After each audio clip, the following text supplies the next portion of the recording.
chapter 6, so shall we get going? Yeah. Who is not Mark. Mark? So, I haven't heard from you, I think. do you want to tell us about that Dave is no longer with us or temporarily? Well, he's with us. Yes, he's with us. So Dave just sent us an email and he's getting slammed between the select board meetings and the Wyndham Solid Waste, I believe it's called. Yeah. And this, and the regular school board meeting. So he thought it would be better to just say hello to his family every once in a while. Goodbye to us, and let Kim just come on. And he would be the alternate. So he'll swap with Kim. So Kim, you are now the full-time. Yeah. Yes. Okay. So Kim gets to vote. So we have a 2-hour meeting tonight, guys, and we have a lot to do. We're gonna approve the minutes, but before then, do you want to pass things around, Ron, for people to look at, or no? We have that on the computer. Okay. So Yeah. you saw that Frank, Ron, and Lyle have gotten a lot of work done over the last week, which is phenomenal, and we thank you because we know you've also been trying to spend time with your families. So it's been great. So we have the worksheet and the report to look at, and we also have Kim wrote something up for us. There were a couple of us who had some responsibilities. I guess it was really Kim, though, who wasn't Frank, Ron, or Lyle. So Kim wrote up some suggestions of the advisory group, you know, what that could look like. Frank, or Ron, has been chatting with Chris Leopold, who is a lawyer, and he'll probably touch base on that, and he's given us some great advice. But again, we have a lot to look at, and I think what we should do is go over the, Ron and I just chatted, go over the program opportunities and the cost savings, and the other parts of the programming and financing updates could be part of the worksheet and report. So we'll look at the meeting as really getting into the thick of those two documents. Does that make sense? So thanks everyone for coming. This is a study committee, and we are very glad to have the public come and listen and sit in. We're here to learn about the process. We're looking at all of the merger options, and what we're doing first, and have been for the last couple of weeks, is looking at the accelerated merger option, as you know, because that's the one with the first deadline with the most financial incentives. So we decided to look at that, so that's what we are doing. We invite you to, this is the public comment period, and that's a 5-minute long period, and we won't exchange ideas or answer questions, but we are interested in what you have to say. So if any of you would like to speak, how many people are interested in speaking? Because we have only 5 minutes. Okay, so we have 5. Do you want to speak, or are you good? I'll listen, and then I may have it. So there are 5 of you, and we really actually need to stick to the 5 minutes, okay? So let's try to keep to about a minute each. Do you want to start first and then go down? Sure. Yeah. Sure. My name's Sean Murphy, and what I tried to do was just come up with, as if I could, what the incentive means in terms of finances. I know there are a lot of other issues, and I've been also, looking at those issues, but I thought, as far as the incentive, the 10.8642, what that would mean. So what I did was I got a hold of Brad James, and he sent me the preliminary education grand list for all 5 towns. And at the top of that, on line 4, is a homestead education tax grand list. And then right below that, on line 5, is the tax rate for every town. So what I did was, and I'll pass these around, is I took out the line 4 and put that at the top, and then did it for 8.10.642, and right down through.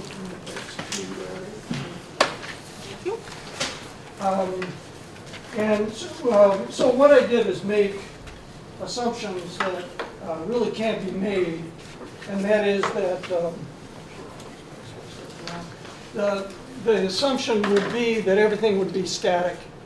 Obviously, in an educational finance thing, nothing is ever static. So if you started with 2015, obviously everything is going to be different in 2016 and on down the line. But I know that from these sheets, the town of Guilford, which is the town I'm from, I know how the check that they cut to the state. So I use those numbers just to sort of try to get an overview of what the incentive potentially could mean for the district. That's about it. Thanks, Sean. Yep. Go ahead. My name is Charles Fish. I live in Dummerston. I have two comments. One is, I hope that the Act 46 process can be aborted somewhere along the way, because it will be devastating to town meeting and the political health of many communities in Vermont, including Dummerston. And my second comment is that I must say I'm astonished by the 5-minute limit for the whole group. And it does suggest that somewhere along the line you were apparently not really interested in receiving public opinion, because if you had been, you certainly would never have imposed a 5-minute limit. Yeah, my name is Paul Normando, and I concur highly with what Chuck just said about the 5-minute limit, and also about the impact, the social impact on our various communities. I'm also concerned about the rapidity with which between the act, the legislative act, and the study committee, and what little time there is to really study the ramifications of what is happening. So I would hope that the study committee would also try to put the brakes on and not rush ahead. This is like a runaway train looking for a place to stop, but I think it's going to crash. Sure. And I'm Ines McGillian, and I'm opposed to the accelerated option. I'm also concerned with the fact that this study committee is studying the tax incentives, and I haven't heard a lot of analysis about how this is going to impact school budgets in each town. And that is really the substance of what this committee should be examining. And the incentives, I see them as a way to grease the town votes, and they're not a principled way to determine how school districting should occur. Did you want to say something? I thought you put up your hand earlier, so. I did. Yes. Okay, yeah. Jody Normando from Dummerston. You've seen me before. What I've got in front of me finally are the minutes of your last study committee meeting, and I had to get a school board member to send them to me because they, first of all, weren't online for a long time, and second of all, I can't get them online because it says error and all this stuff on it. So I finally got the minutes to this. These are systematic, one of the systematic problems of this board, this study committee. There's no mention of who is coming to these meetings. You do mention Mike Murwicki at the last meeting, but you don't mention me or Rick, who was a school board member in Dummerston, or Inez. You don't the woman from Vernon who was there. You know these people's names. We should be recognized here, and in the minutes, you should have our comments, because other people are going to be interested in what we're talking about and our comments. And you know what I'm saying? Slow down, slow way down. So I'm sure the 5 minutes is up, and I agree with everybody else. This is not a community user-friendly situation, and I don't know how these got started and all these rules and regulations that you've got. I know you've got to get through things, but I wished you would study everything. And the finances are changing weekly. And I just have one additional comment, and I think this issue is important enough that the public, we may take it upon ourselves to start publicizing what happens at these meetings and forming some kind of online communication with members of our community. Thank you. There should be more involvement. Okay. All right, shall we approve the minutes? Has everyone taken a look at those? Is there a motion? I think you need to add our names. We're- Yeah, yeah. I know for our Brattleboro Town School Board meetings, we have an actual paid person that takes minutes, and so I imagine that she knows all the rules, and we do write down when there's limited visitors. I don't think, Ron, that we write down every visitor when it's a Well, huge amount of let's talk people. about that. Well, I'm just in the thinking before we discussion. approve the minutes, we could certainly add in the people that were there, and we could to have a discussion about adding in her comments at another time, but before we approve these minutes, maybe we just write down, there were only like 4 or 5 people there. But I'm wondering whether the rest of the boards do that, or on a regular basis in their minutes. Go ahead. Before we can add anything, I'll move the minutes Thank of you. December 17th. Thank you. Is there Second. any Now. We Now, can okay, go discuss. ahead. Well, is it something that you do in Guilford? We document our visitors in Guilford. Some boards will just pass around a Piece of sheet paper. and have people sign. Right, we do that, but does it, I want to know if it's listed in their minutes, is my question. Yes. Yes? I think usually it's listed in ours. Yeah. Most of the time, yeah. Okay, so then, there's a motion, so that I have to make an amendment or something? Ricky needs to amend it. No. Made the motion. No. So are you amending the last, Well, I guess we could just, I was going to Meeting? say, we could, for our minutes, we could list the visitors that were there. So that was the Guilford meeting. Yeah, No. no, we were in It Putney. was, it was Putney. Putney. and This one, do you December take a 17th. note of who's there?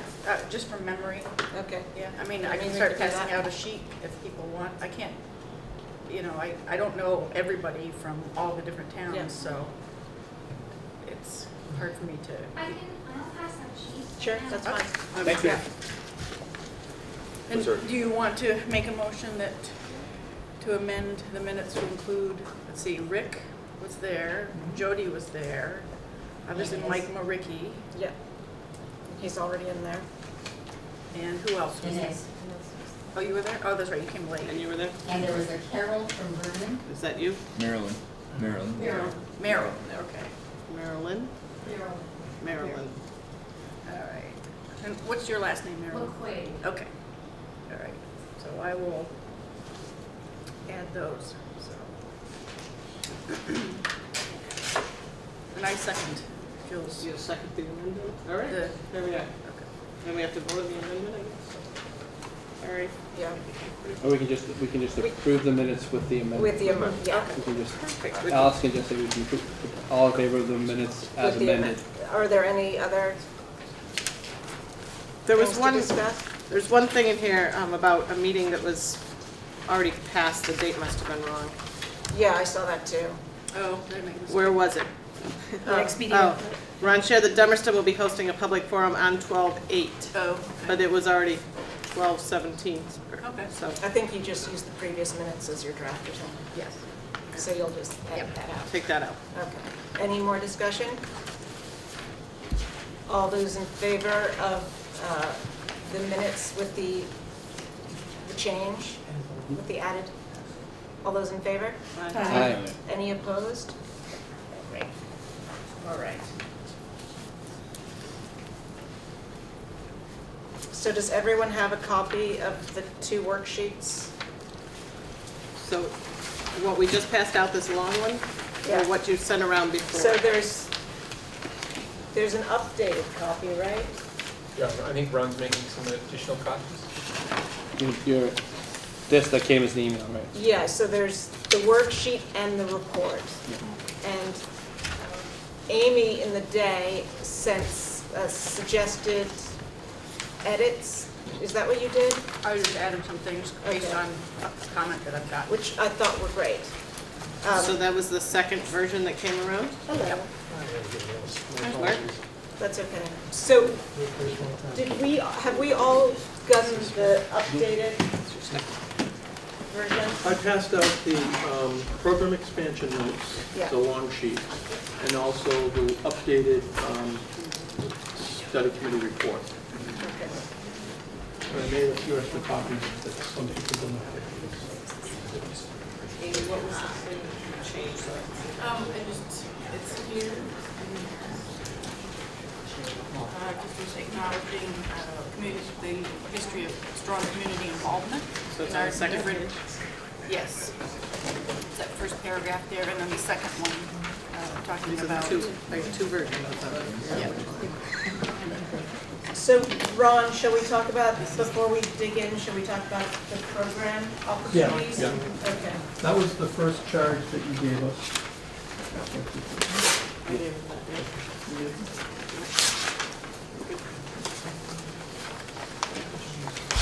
So, you know, we've worked on a spreadsheet with a listing of all our programs and kind of a list of the schools that offer the program, some of the schools that don't. So we decided to, and because it's questions from the last couple of meetings, you know, so you've all seen this type of a spreadsheet with the cost per pupil, the student achievement data, assessment data, the programming. So we decided to come up with 3 to 7 to 8 examples. So we started to look at some things that we thought could be accomplished very easily early on. The first one, Head Start pre-K program. I know that Guilford Central has talked a lot about, they have a space for preschool programs. I know within their budget they don't have the funding to do it. In some cases, towns have done, Putney did like a 3-year grant through the Vermont Community Trust, $30,000 for each year for 3 years. It doesn't necessarily pay for the teacher. It pays for some of it incrementally. But so in this case, as a unified district, we have Head Start classrooms at Canal Street. We also have them in Westminster. And right now, Head Start is considering closing a classroom. One thing I would advocate is keep a classroom open. Guilford probably has enough students to qualify in terms of the federal free and reduced socioeconomic rates. And so we just have an example here, open Head Start classroom pre-K at Guilford. It would be a mixed class. It'd probably be 8 Head Start students that qualify and maybe 4 that don't. It's a mixed student population, which is good. The 2 FTE personnel, they're hired through Head Start. So it's not an additional fund, an additional cost to Guilford. It's part of the Head Start federal program. So that's one that, in my mind, is a no-brainer. If Dummerston wanted to do something like that, probably could do that as well. So that's an example. I don't know if you have questions at each point. So your suggestion would be that it would be housed in Guilford Central School? Yeah, definitely. Yeah. And you have the space. Right. Essentially, that's what Putney did about 7 years ago. They started with the Head Start classroom, and then they decided to do it differently. But it's a way to fund it incrementally without a huge impact on your budget. So that's one example. After-school program. Again, schools that were identified, Guilford Central and Vernon, not having a lot. There's some after-school help, I think. John, what's the after-school? Is it a tutoring thing, homework club? Right now? Yeah. Well, we have 2 things going on. One is a homework club that happens twice a week, and those are for the upper elementary grades. Yeah. And twice a week we have an after-school program for the lower elementary. Yep. That's more of an enrichment and Yep. after-school activities. Yeah. So we looked at 60 school-based tutoring slots, enrichments, after-school meals, which most of our schools do the after-school meals program. And so we're looking at expanding the current Brattleboro Town, Greed Street, Oak Grove, and Academy. They run 3 days a week into Dummerston, Guilford, Putney, and Vernon. Right now, it would probably be 3 teachers, 2 paras, extended day. We pay them $30 an hour. Actually, I think the teachers are paid $30 an hour, and the paras are $20 an hour.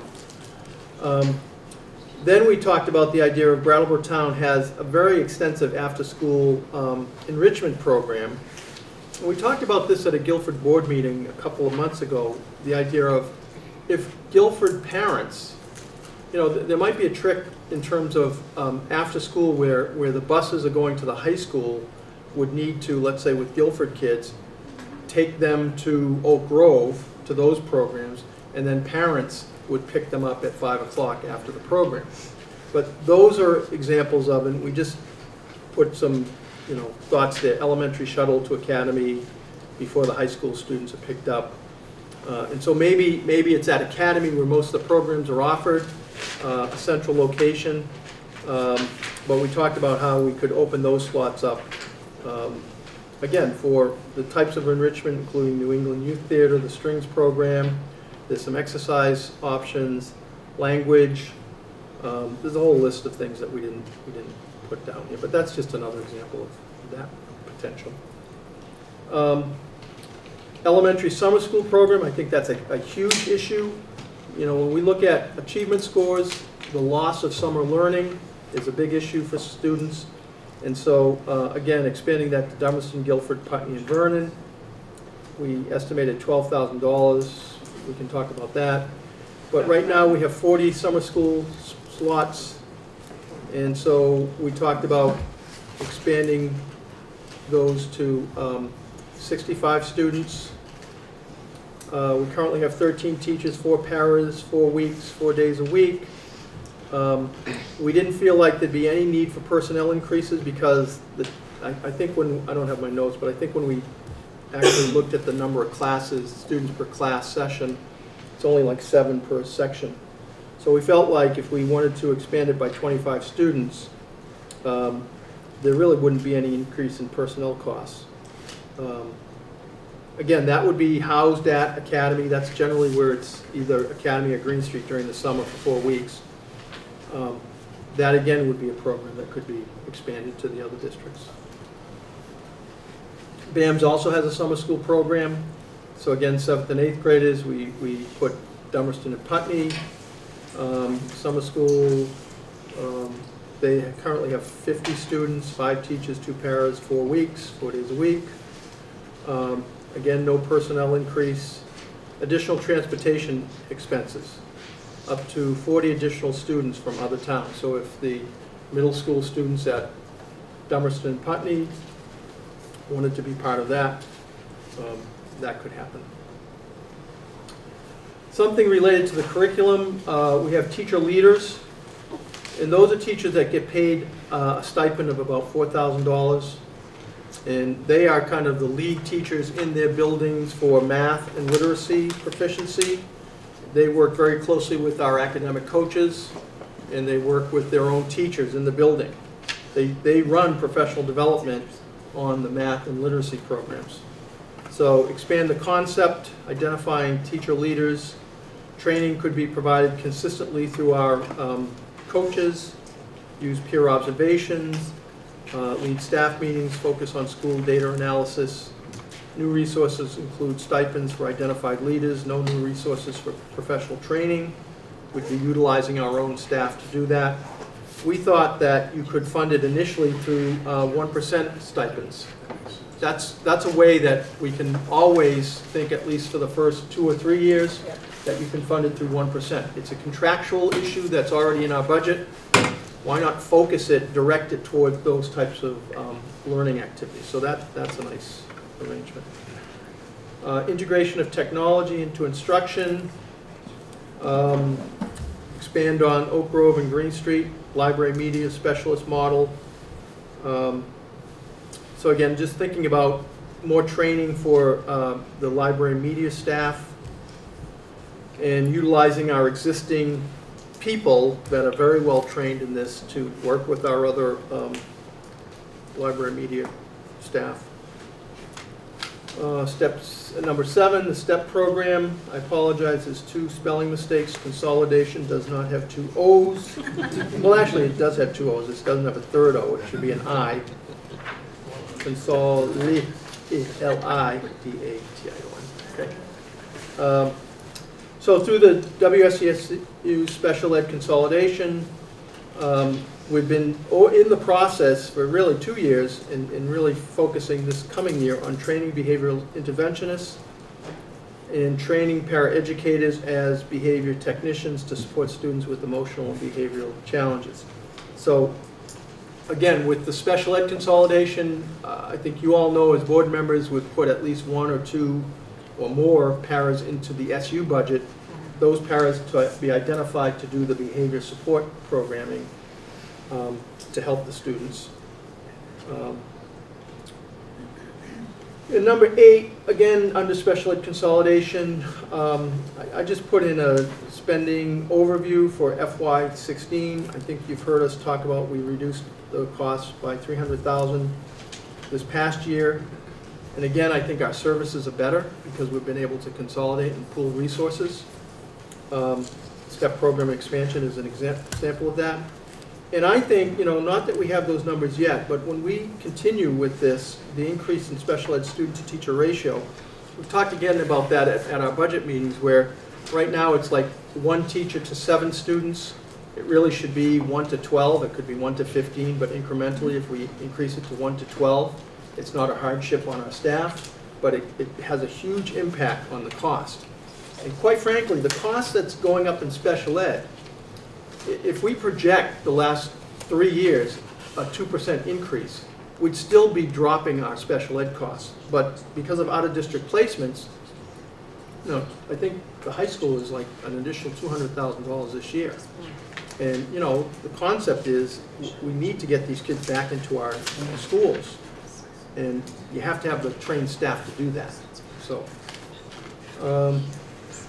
then we didn't do anything more than that, but other costs. You can see that list. The business operations, consolidated audit, I think we figured it's $40,000. We didn't write anything down there, but those are some other things that we would start exploring. But I think the point was people ask, well, give us some concrete examples. And I think these are the ones that, and in all of these cases, I could see this happening in the first year.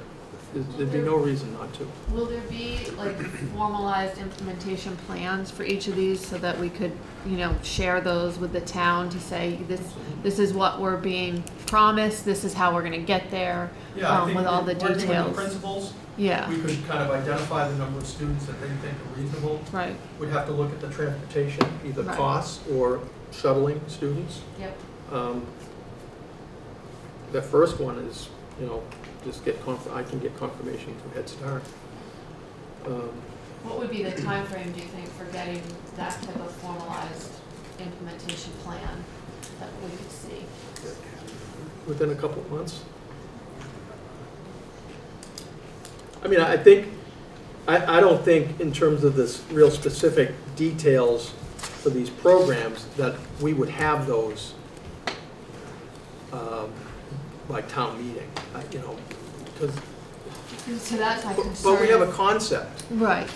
That's my concern is a certain presenting amount the of numbers concept. of students who say, okay, so if this wasn't for the numbers, these were the numbers, then we could accomplish this. Yeah.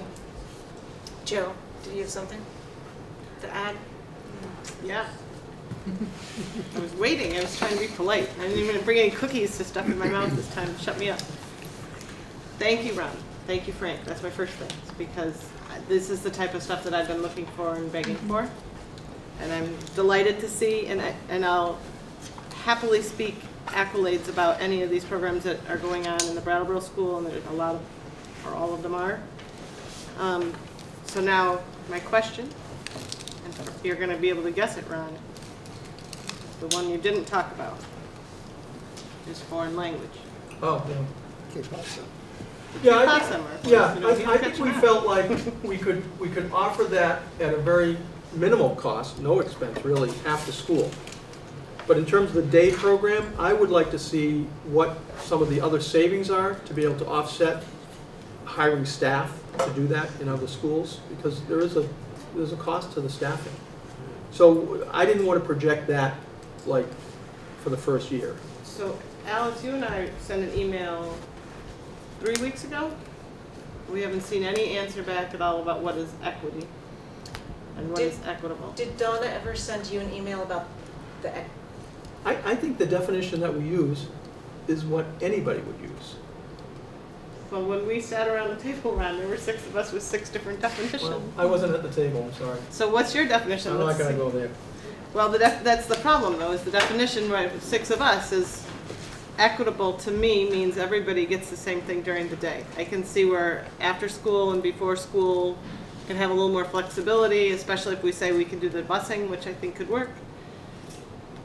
But if I were a parent sitting in Guilford saying, okay, we're all equitable now, why don't I have the same thing as the Brattleboro schools and they have foreign language? That's the one big difference. I think you have to factor in need too. I mean, it's not as simple as saying every school has exactly the same program. It's based on the needs of the kids. But in terms of foreign language, I think down the road, we would feel like we can accomplish savings that would allow us to expand programming like that. Putney's doing a pretty innovative way. They do the Chinese, that's part of our district-wide program, and all the schools can do that. That's a no-brainer. They can do that tomorrow if they wanted to. Again, there's an additional cost, but not a lot. Dummerston does quite a bit with Chinese foreign language. But then you're doing the Middlebury, I think it's an online program. So there are things that we can learn from other districts that we could share, but there'd be some cost to that. I didn't want to project that for the first year. Although, you know, after school foreign language programming that we have, that's easy as long as we can work out the transportation and you know, those numbers. Chinese during the day, if schools wanted to do that, we can make that happen. Grade 2 through 6, Spanish and French, that's a different thing. That's going to be down the road where if schools say, yeah, we really want this, then I think we would have the resources to make sure that that happens. But I don't want to commit to that in this first year. I understand that. I just harp on it because that's like the biggest, easiest one that's different for us all. Alice threw at me the suggestion that perhaps I could try to write a program policy or something on that, just so we would have, like you say, Beth, something that's clear to speak to what will happen when type thing. So I wrote something and I have no idea how to write any of this. So I saw there's 2 options. So the first one was really short. And I'm sure there's 500 other so it's something to discuss. I'm not stuck on this at all. All current programming will be expanded to every school and phased in over a 3 or 5 year period determined by the difficulties and costs to make it happen. That could be a blanket statement that could be thrown out, very short. Or it could be something more involved like, here you go. At the time of the merger, the unified district will compare all elementary and middle school programs, whether held before, during, or after school, and during the summer months. Each program will be reviewed by a team of each of the schools. The team will include 1 teacher directly involved with the program, the principal, 1 of the outgoing board members, and 1 of the incoming advisory board members. The last 2 people will not be the same person. The review will end with a recommendation for continuation based on the tangible results this specific program has shown. If the program runs during the day and it's recommended to continue running during the day, the program will be phased into all of the schools in the unified district over a 3 or 5 year period based on the financial and logistical realities of said program. If the program runs either before or after the official school day or as a special summer program and it is recommended to continue running in the same fashion, the program will be offered to all in the unified district in as much as possible. This could be accomplished by opening it to another site, changing the site where it's currently offered, offering it at more than 1 site, increasing class size, rotating the program size site throughout the year, or other ways as reasonable. If demand for a specific program consistently is over the availability during 2 years, the program will be increased by the 3rd year. These are, like I said, you told me to write something I've never written. Yes, I would just add, the group that you're having, consider it based on the school. I would include the school-based counselor. I'll throw these out and anybody can add whatever they want. I really have no... What I like about that is that it's something concrete that we can then be held accountable to. What I'm worried about is presenting to the town and saying this is what we think we want to do, but there's nothing concrete to prove that we're actually going to do it and the path that we're going to take. This will be something that we can be held accountable to, yeah. The other thing, Ron, I did 15. The other thing that's odd in this, you'll notice that it doesn't say that in that second option that everybody definitely automatically goes forward, because as much as I'll sit here and say that I'm a believer in everything that we're doing and that the principals have shown us, perhaps I'm wrong. Mark that down somewhere, we'll write that down, I'm saying I'm wrong. But that would give us an option of looking at it in a very specific fashion and have more than just an opinion. What about we put a version of this, or an edited version of this within the executive summary of the study committee report? Yep. That seems very Is that logical. Yes. Seems sensible? Yes. So what was the addition, Ron? How do you want to get that in? Well, so I think we take this back. I suggest that we would then give this to Ron. Ron had something right away, though. What was? Oh, the school-based councils. Yeah. Counselors. The other point I think that's critical that Ron's already made is, to qualify a program should be based on student need, because as you know, the intervention required in one building may not be necessary in another, and without qualifying that first statement, it would be a huge misuse of resources, right? So as you know, where you have high levels of poverty, you need certain types of programs and intervention. Where you don't have that similar level of poverty, you certainly don't need the same program. You may want to, take advantage of another enhancement or enrichment program. But just to say the input should always be the same, regardless of the student, would be a problematic from a resource point of view. I hear that. I also come back to my statement on equity. That my definition of equitable, just my human definition, is it's the same. Well, that's where we get to, I know we have a lot of things to do, but that's where we get to looking at outcomes. And are we offering the opportunity for all students to achieve a certain level of outcomes? And that's where you allow for the variation of who's coming from what place, when, and then what resources go in to assure the equitable outcome. It's a very different concept that I think Ron would have a lot to contribute to. That kind of leads nicely into another question I had regarding programming, was more of the core programming. A lot of what we're talking about are extra, I'll call them specials or extras or whatever, but what about equity between core programming, and will we all use the same reading program and math program? What are your thoughts? So what we've been doing over the last 2 years with Reading Street, some schools piloted it 2 years ago. Oak Grove had really great success.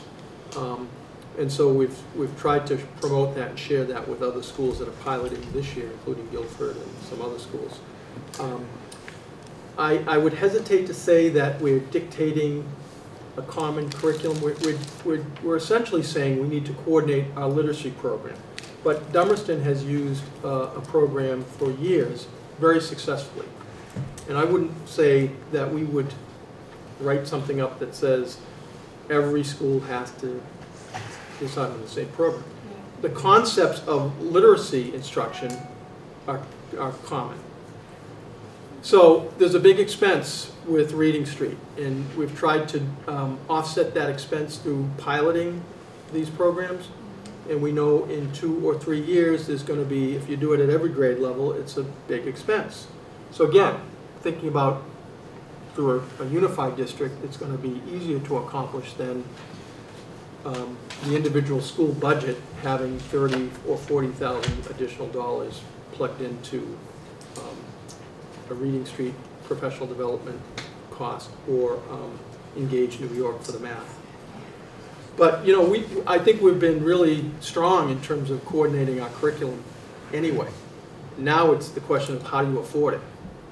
That's what was true with the coaches initially. Some of the schools were really right on board with utilizing the coaches. Other schools had other things that they were really focusing on. I think after the second year they realized, and we realized, you need to use these coaches because you're really falling behind when you don't. And so the whole data review and that sort of thing. And so I think all of our schools are up to that now. But some schools have been able to afford teacher leaders, and other schools haven't. So I think that's another area where we think, that's a practice that we've used pretty effectively, and we should try to do that. So would there be more focus on schools that are maybe achieving higher results in terms of the standardized testing is, I guess, all we have to go on right now, but sharing that knowledge, because I think we don't do that enough right now. Would there be some type of a formalized effort to cross-train between the schools? I think we try to do that. I think the idea of coaches and teacher leaders and peer observations and doing more of that would accomplish that. But again, the funding is part of the issue too. And so again, I think, you know, we haven't talked about some of the other savings that we could incur that would allow us to spend more money on professional development programs, so everybody's not feeling like, well, we can only do it over a 5-year period when you really should do it over a 2 or 3 year period. Yeah. So related to the funding issue that Ron's just talking about, so the document that we talked about, review, that spreadsheet, you know, it's pretty clear that Brattleboro Town has already moved forward with the after-schools program, the summer schools program, the teacher leader program, integration of technology, and we have seen some of that in the other districts, but not universally. And the question would be, well, why not? And related to the financial issue, let me use a couple of illustrations, and they're only just conceptual, and that is, you look at those numbers, you can easily see there's more than $20,000 worth of resources that if we wanted to do that, it would be likely we need to spend. If we remain independent and autonomous under the current funding formula, here's just a couple of examples of, I would guess, a major reason why not all schools have moved ahead. Take $20,000. You divide it by 800 students at Brattleboro Town, that's $25 a student. The whole funding formula and the tax rate is set on cost per student. So when you take 20,000 divided by 800 students and you're dealing with $25 a student, you could do that a whole lot of times, whether it's after school, teacher leader. That's 0.3% on the tax rate, and that's a simple calculation. Just take 25 divided by the 10,000, which is what we all start out with the tax rate, and there it is. That's your tax, your additional tax. Do the same thing in Guilford, or Dummerston, or Putney. You take the same 20,000 in Guilford, you divide that by 120 students. That's $160 of a student. That's 6 times the impact. That's nearly 2 cents on a tax rate, and that's just one program. So you see, that's the barrier when we're separate, and when we have a funding formula that says if you're going to invest in a new program, you better be doing it over a scale that doesn't have a major impact on the cost per student. So those examples are just Brattleboro Town and Guilford, but if we are a unified system, we aren't just looking at that. We're looking at including BUHS, and now we're looking at 2,500 students, not 800 or not 120. And so over time, I think that's a major obstacle, as Ron is saying, to multiple initiatives that bring this sort of programming to all of our schools in an equitable way. Ricky, Matt, Mark, anyone want to ask questions before we go on? No, not this morning. You good? It's all making a lot of sense, and that's scary. We do.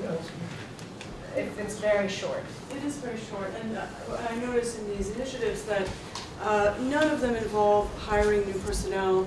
It's all about shifting resources, busing students, and the one sticking point is you mentioned that there's no identified cost savings right now from new personnel for foreign language, which I think every school, every student needs. I think it's disingenuous to say that need for foreign language could vary from district to district. Everyone needs that. So my concern is you've identified good intentions. You haven't identified the cost savings from unification, and it seems like they may not be immediate. Well, I thought I mentioned the $300,000 from That's without consolidation, No, that's that's a current. special ed consolidation. Yeah, but we haven't. We gained that $300,000. Yes. And we will gain more through that special ed consolidation. So the But you same did- concept. I don't will want occur. to, Yes. let's not, I want to argue. yeah. Well, no, I think you misspoke when Yeah. you said what I characterize as foreign languages. I'm not saying that students shouldn't have foreign language. I was saying that right now, students can have foreign language after school, they can be involved with the Chinese program, and then down the road, there would be an additional cost for staff for that. Yes. Okay, so do you want to talk about Well, any? there's another comment. Okay, sure. I just want to know why we can't do these same things under our present district, our union. And you said you put things into the WSESU budget, you've done the special ed thing, and I'd kind of like to know down the road how the special ed thing really worked. I understand it's going to go sky high this next year, but that's just what a bird told me. A bird? But I'd like to know exactly why we cannot do that and keep our current structure and keep our communities and everything else. And I think we can. We've been doing it for years. So Frank explained, I thought, a pretty simple example of program development that it's going to be so costly in a smaller district that the larger districts, because the critical mass of students, allow for that type of programming. The example of Brattleboro Town with 800 students at a $25 per student cost that has very minimal impact on the tax rate to a $125, $175 increase per student that has a big impact on the tax rate. That's why it's hard to do it. So does this mean that Brattleboro is going to be funding the expansion to the smaller towns? Yes. Okay, we have to move on. Do we want to talk about potential cost savings at all anymore, or are we good? I think that's good for now. Okay. Everyone feels like they get it. What are we getting? I missed what we're, closer. this part here? Yeah. This sheet, yeah. So do you want to do the worksheet then? You want to do the report? You know, I'm sorry, the report is a little bit more comprehensive and, yeah, and I did update the worksheet, so I'll pass that around as well. Yeah. But if we could, Who's the keeper of this document? I have this, both of them. No, you're the keeper, like, to make corrections and stuff like that? Yeah. You want to change David and Kim then? Yeah, I will. Yeah. I didn't want to presume anything tonight. So if you could pass out tonight. So everyone has read this for the most part? Okay. So there's some changes, but I'm not going to spend a lot of time on the narrative. I will say on the first page, the advisory participants, Chris Leopold has agreed to be our legal representative as part of our grant contract. And I found him to be really responsive over the last 3 days during this holiday season. So That's as the guy recently as... on our grant money? That's who, Excuse me? is this the one from Yeah. our grant money? Yeah. So he was able to consult with us this morning as well as through email, so that was really helpful. So this executive summary is the same document that a subgroup had put together with Lyle. And it goes right through page 2. The second to the last paragraph is an addition that Frank recommended, and I think this again speaks to some of the questions that just came up.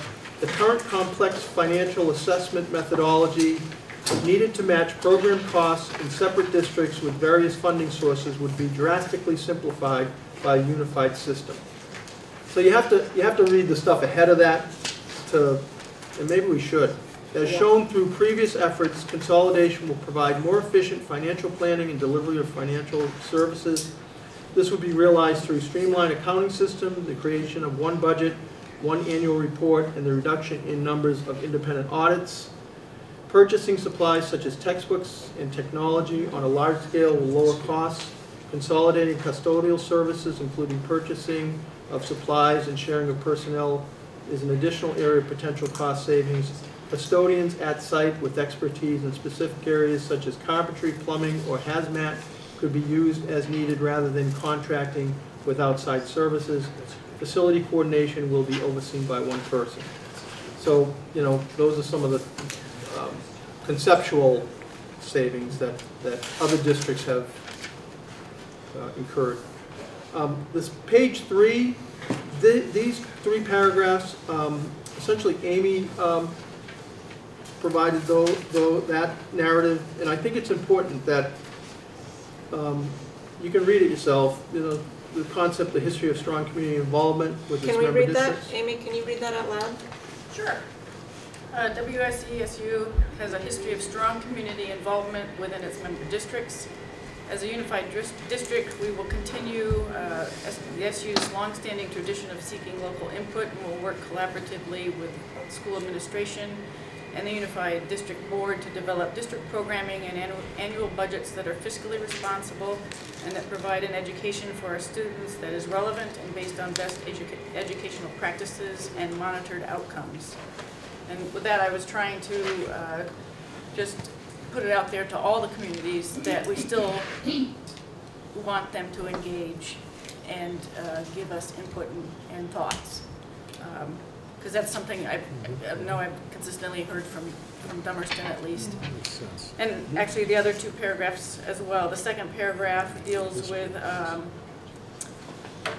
well, as it is well known, educational costs continue to increase significantly despite cost containment efforts by local district boards.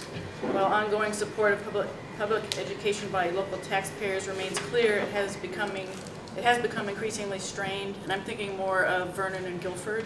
Vernon and Brattleboro, you know, and the difficulties that you guys have experienced here recently. Even with WSESU's history of reductions in local district school budgets, which we have all done, you know, a lot of, taxpayers continue to shoulder the burden of increasing property taxes in a region of Vermont that has limited economic growth, declining student enrollment, and declining overall population. As a unified district, this burden on taxpayers can be lightened. Initial cost savings of X amount of dollars are estimated, with additional savings anticipated as the unified district streamlines and identifies additional efficiencies during its initial years of operation. The property tax incentives offered during the first 5 years of operation and the transition grant will offer welcome relief to our taxpayers. And there, I know from here and then from Dummerston's perspective that everybody's very interested in what the initial cost savings will be, and I was trying to, this is an attempt to put a number out there, you know. I was going to ask, is Frank excited about that sentence? We'll get there. Yeah. Yeah, I mean, all this is a process. And then the last paragraph I wrote up, I know it's very important to all of us as board members that we maintain the unique features and characteristics and culture of our schools, and this is what I tried to do in that last paragraph. Is WSESU recognizes the importance of pre-K to 6-8 schools in our local communities and each school's unique culture. Moving to a unified district will support the continued operation of these schools in our communities. And again, I'm thinking of Frank's comments about operating efficiencies and having a bigger student base versus a smaller one. Given the strong enrollment in each school within WSESU, school closings are not anticipated. And I thought that was important to get in there because that is not, I mean, that's what we think. Because all of our student numbers are strong, By offering a larger basis, the unified district will insulate school budgets from unexpected spikes in spending due to high-cost special education services, capital expenses, etc. As WSU has done to date, the unified district will continue to foster and support the unique culture of each school with programming that is based on one continuous improvement plan to benefit all of our students. And again, there, I'm just trying to, point out that the district does it now, and it's not going to change a whole lot. That each school will remain its own unique entity, just as a bigger part of the group. Could we formalize somehow the first paragraph in particular, the community involvement? Like, what will that look like? Because I've been asked too, like, what will town meeting look like going forward? Like, how will how will our towns contribute Well, that's, to So that? I'll refer to that a little bit later. Okay. Shall we keep Yeah, let's moving keep forward? going. I think Financial models, Christine- oh, sorry. Go I ahead. just have a quick point that, because I have attended the Dummerston School Board meeting forever, and Dummerston has strongly supported their schools, so where it says it has become increasingly strained, I think to add the words "in some districts," because you say you're speaking specifically to Guilford. We've never voted down a budget. People have come to meetings saying they're, It's Vernon and Brattleboro. well, you could just say "in some districts," but if it's, well, I think it's in, pretty much in all of the districts, because, I mean, I've had taxpayers from Dummerston talk to me and just say, hey, I can't afford to keep paying this, Increasingly So- challenging? Yeah. I mean, strange makes it seem like we're voting down budgets in Which we're- Dummerston, which we're not. And So we can change it to Clarification. challenging? Increasingly challenging. Yeah, Okay. okay.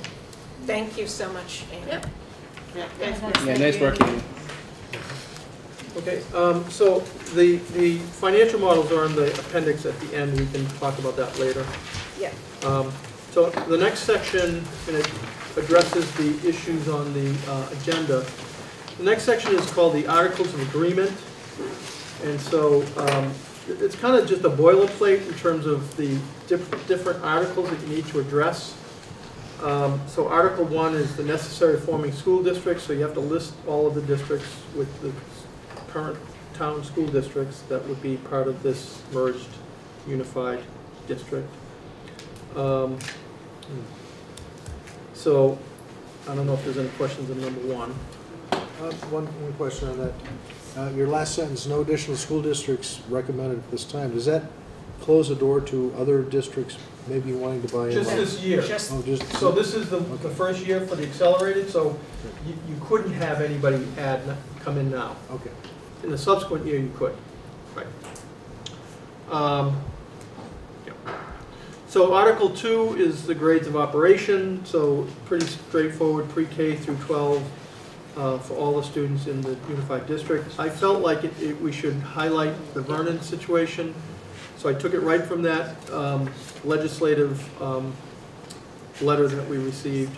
Vernon students enrolled or attending public or approved independent schools, grades 7 through 12, will continue this tuitioning arrangement that has been enacted in 2006 by Vermont General Assembly, Act 182, Section 28, which authorized the Vernon School District both to be a member of the Union High School District and concurrently to pay tuition for resident students, grades 7 through 12, Section 28 grant. It's formal legislative approval to a long-standing practice originally validated in 1954. So, Does that mean just enrolled or is currently attending? I think based on the legal advice that we got from that letter, that would be ongoing. Okay. It wouldn't be grandfathered out. The way that read, I thought it read that it was just for enrolled or attending students. So I don't know if it might need a little edit to say as well as I think future. what you'd say, I would suggest that we keep with the language, the legal language we were given. Oh, this, okay. And let if this were to be voted by us and then the taxpayers, that the next committee could tussle with that if Yeah, need but this be. is, what I'm understanding Beth saying is that if somebody from Vernon read this, I mean, if you just read the language, it says that if I have a 5-year-old or above, I get to have school choice, but my 4-year-old doesn't get it. That's what that says. Yeah, I'll clarify that first sentence. Okay. And I don't think that's what the letter said. Yeah. Yeah, I think we I'll want to look quote the letter. Yeah. Yeah. As well. Okay, good. The next section is about collective bargaining, so it's just following the statute on that. We honor all existing master agreements and individual employment contracts through their termination date. So as we finish with the master agreement with the teachers in 2017, we'd be negotiating a new document. I don't think there'd be much different. It's very similar to what was done with the special ed consolidation in terms of staff. And so the support staff is another year off, right? They're not the same year? Well, yeah, that's right, you're right. Actually, the support staff is coming up this year. Yeah, 16. right? So if we did another 2-year, I would recommend another 2-year type of thing. I don't think it has any impact on this. I'm just saying it'd be cleaner if everybody had, but then you have to negotiate Yeah, I don't everybody at want the to do same that. time. Yeah, we don't want to do that. Clean is not a good idea. Clean is not Gotcha. good, or mess. I think what you mean is expedient, but maybe not. Yeah. But, so I think we're in good shape with collective bargaining. So Article 4, proposed new school construction and school operations. So this is standard language, no new schools are being proposed. And this other language really talks about a process if there was down the road the intention of closing a school. And I think it's really a good language in here. Unified School District shall not close any schools within its boundaries during the first 5 years of operation. Thereafter, an affirmative vote of 2/3 of the full membership of the board shall be required to approve the closure of a school. So rather than just a simple majority, 2/3 it's pretty, you need a lot of votes for that. Richard? Does that also include, for example, the middle school at Dummerston and Putney? So that the movement of two grades. That's how I see it. Okay. Right. I think at a later point we should make that explicit. Clarify that. Well, let's ask him to do it now. Or in that language. Yeah, or put clarify it that in the language. Yeah, let me read through it and see where it fits. So prior to holding a vote whether to close school, the board should hold at least 3 public hearings regarding proposed school closure. At least 1 public hearing be held in the community in which the school is located. If you survive that meeting, if after conducting public hearing. And again, I think this is important. I mean, it's the same examples I've used about Brattleboro Town sending its 6th graders to the high school. A large turnout of parents caused the board to say, yeah, we're not going to do that. And you could have saved money, but it made sense not to do it. And then the other one, Guilford, when there was the notion of doing the tuitioning 7th and 8th grade, it made a lot of sense. If we reverse that now, we're going to get a big outcry related to that. And I would hope the Guilford board would be responsive to that. I know I would be. So, So where does this language come from, Ron? This was something somebody had written for somebody else? This was from the Addison Rutland district, where they were concerned. They have like 8 schools, and they were concerned about, potentially closing schools if they didn't want to. So that's a language that I use. I read through some of the other reports from some of the other schools, and I noticed a little bit different language in some of them. Instead of a 2/3 vote, some of them it was a unanimous vote. And then in some of the other ones, it also included another clause, which I would be interested in adding to ours, that required a positive vote from the town of the school exists in, that they would also have a town meeting vote to say, yes, we agree with closing our school. Because otherwise the town isn't. If you wanted to send me some of that language, that would be helpful. I think I got it right off of the web page, one of the other reports, but yeah. You think you could find it? Yeah, I definitely can find it. So if you send me that, I can. Do we want to discuss that? Do we all like that idea before We could spend let's take a minute to discuss that. Well, I think any language with unanimous in it is a bit harsh. Yeah. It doesn't leave a lot of flexibility. Yeah, I was more talking about the town vote. Yeah. I would just, my comment was that the unanimous board vote, I don't know how I feel about that, but I do feel strongly about the vote from the town being included. Anyone who hasn't. I was gonna agree with that. I think that doing the unanimous thing can be tricky, because if you have like this new consolidated board, try to get an unanimous vote may not be possible, or whatever. But I like the idea of giving it to the town in which that school sits in before that school is going to close. Your thoughts? I think that's a pretty good safety net as well. I think that'll address a lot of concerns that certain towns might have. And I was going to say too, I think if I can just jump in real quick, I think too that before it got to the town meeting vote, it would have gone through the board anyway and gotten not unanimous maybe, but a majority of the votes to get approved to go to a town meeting warning anyway. So it's gotten through the board process and moved on. It would have moved on. Richard? This is a question of Marion. So down the road, if something like, before even something like this was to happen, if an individual town made a decision that the consolidation wasn't working for them, what is the mechanism by which, I'll pick on Putney, that Putney has made a decision that this is not what they want to do, we've done it for 5 years, we want to pull out. And part of it comes back to whether you need a town vote or not. is there a mechanism within the state system that would allow a town to say, we're pulling out, we're going to do this on our own again? Which, in part, if someone's going to close a school, that would be a response that a town might make. There is, and it's what is currently in existence, and it has been since the 70s and the formation of the union. There is also a statute that says if you want to disband a union, or one entity wants to exit, and it's so there is a provision in law that provides for that. Even under Act 46?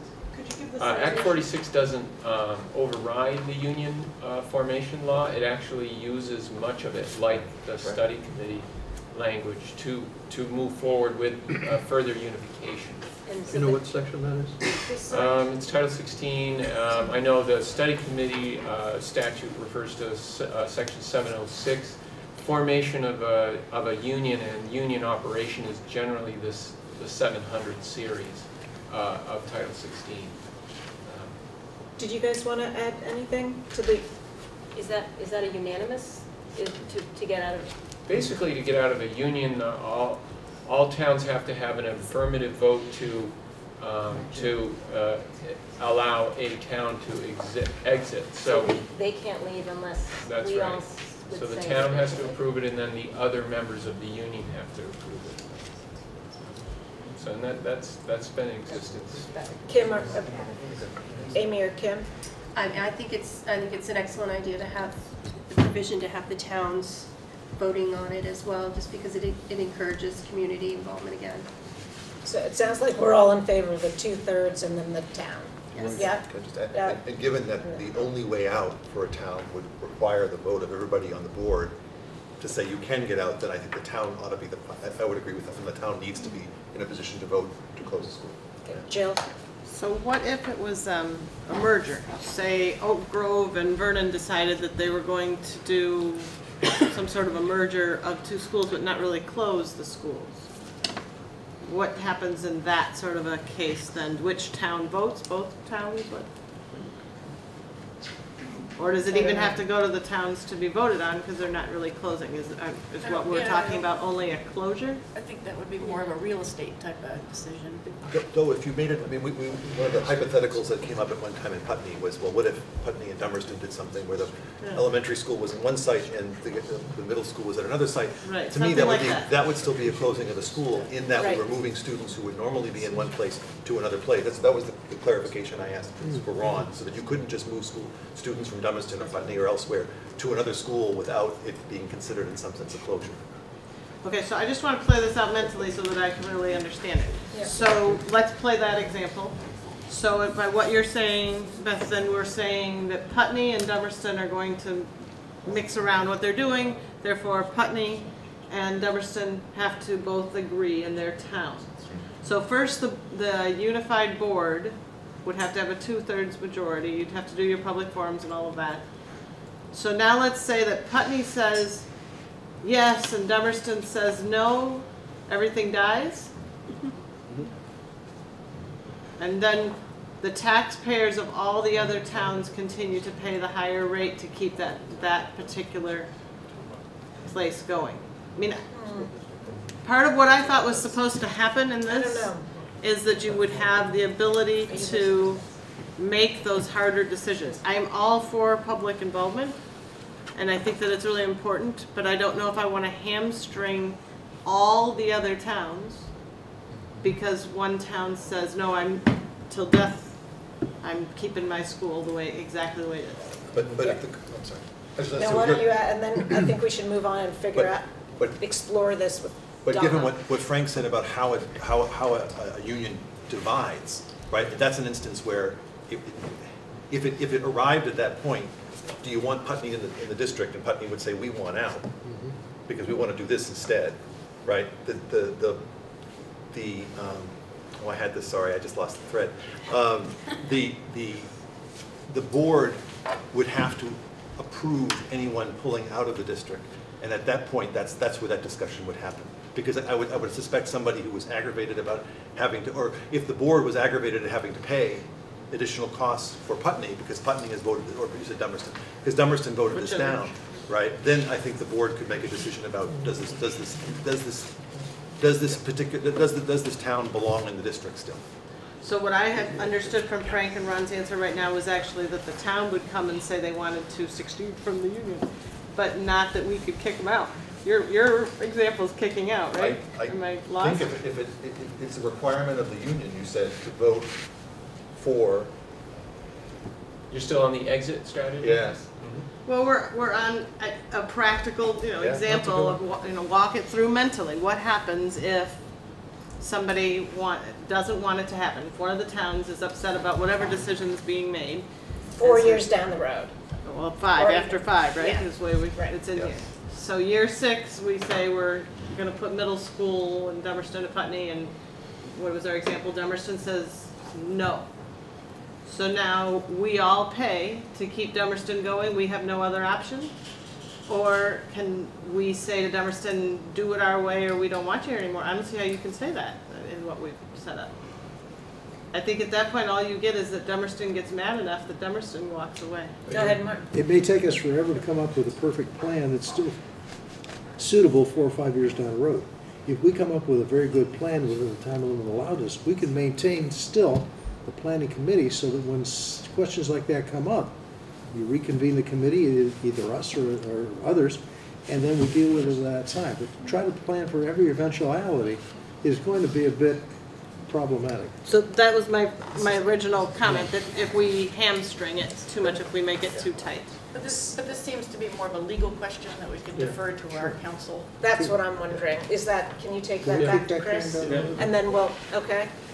Which point is getting clarified on this? Is it, because what I'm hearing is there's 2 issues. One is closing the school, which is a very different thing than dissolving the union. Those are 2 very different things, very different legal context, very different process. I guess the legal question to ask is, if we put in a clause that says that the town involved has to pass whatever it is the union wanted to do, what happens if the town says no?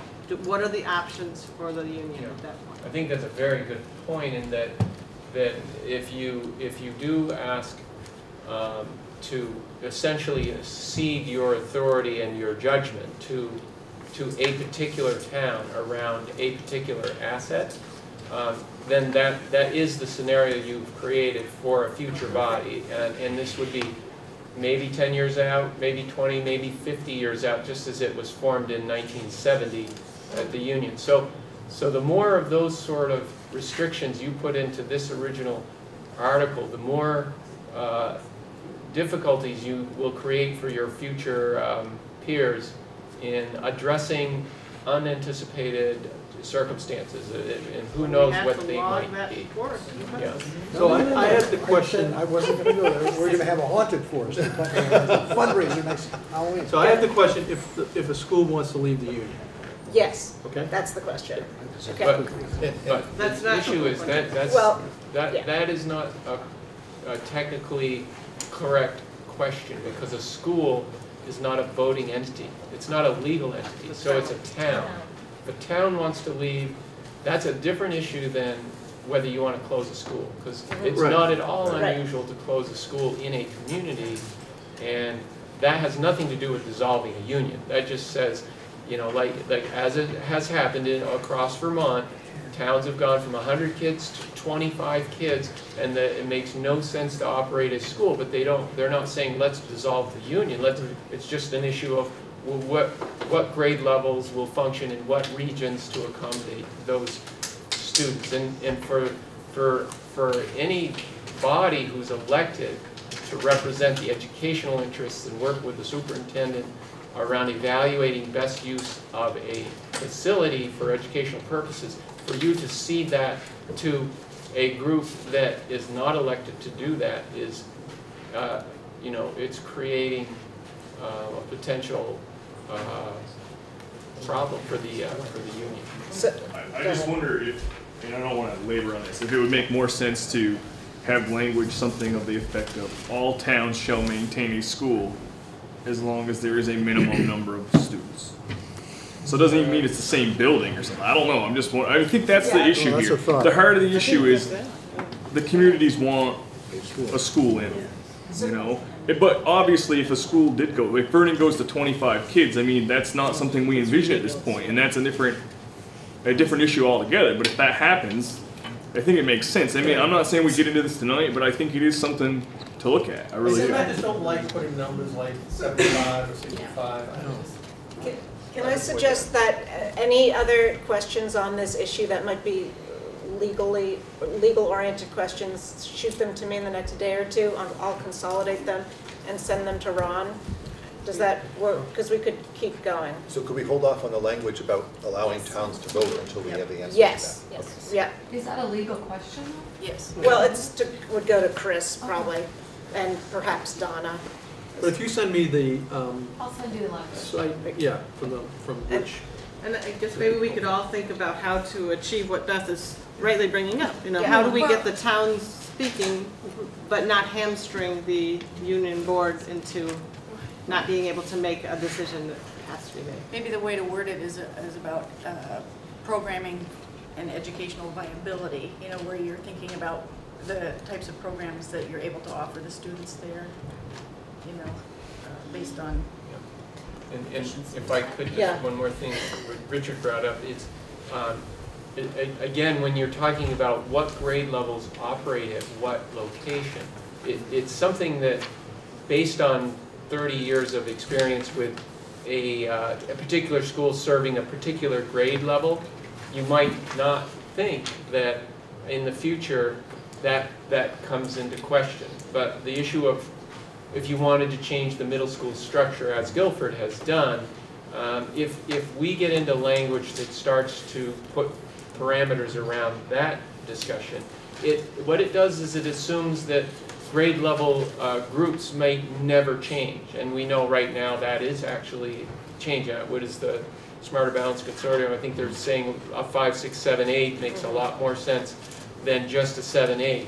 And that sort of thing will likely drive where you have contiguous groups of grade levels operating and whether or not, you know, a 7 and 8 is combined with a 5, 6 in a middle school or not. 30 years from now, again, just maybe keep those sort of ideas, as Amy is saying, in mind, that what we operate under now, the way we assess learning, the kind of programs, the outcomes we expect, are very likely to change in the next 10 to 15 years. Yeah, thank you, Beth. That's a great topic. And I like, I think we've flushed it out and we'll no doubt spend time on it next week. Go ahead. I have a question from the Yeah. audience. I'm curious about whether any of these potential savings that you've identified in this sheet are going to be available if two smaller districts merge as opposed to having a giant unified district. Or do these efficiencies of scale only result if we merge with Brattleboro? Because, and this may point out one of the deficiencies of looking at each Act 46 option sequentially. If we don't know whether economies of scale can be achieved by having smaller unifications, I think we're making a decision on the accelerated option with blinders on. Can any of these things be achieved if, say, Putney and Dummerston merge, or if Guilford and Vernon merge, or do they all rely on merging with Brattleboro? Well, let's quickly answer it, but we do only have 40 minutes left. I mean, as an example, a technology integration specialist between Dummerston and Putney there's been a contract between those two schools. So they were able to afford a position, split it part-time. You know, that's an example of that. So page 5, continue with the article. So the Article 5, plan and first year operation, that's pretty standard. That you have to take care of staffing assignments, curriculum, and transportation of students. 6, special ed funds and debt. These are just kind of boilerplate. Capital debt, operating fund surplus and deficits. Ron, I'm sorry. Transportation of students, but it doesn't say anything about Guilford and its buses.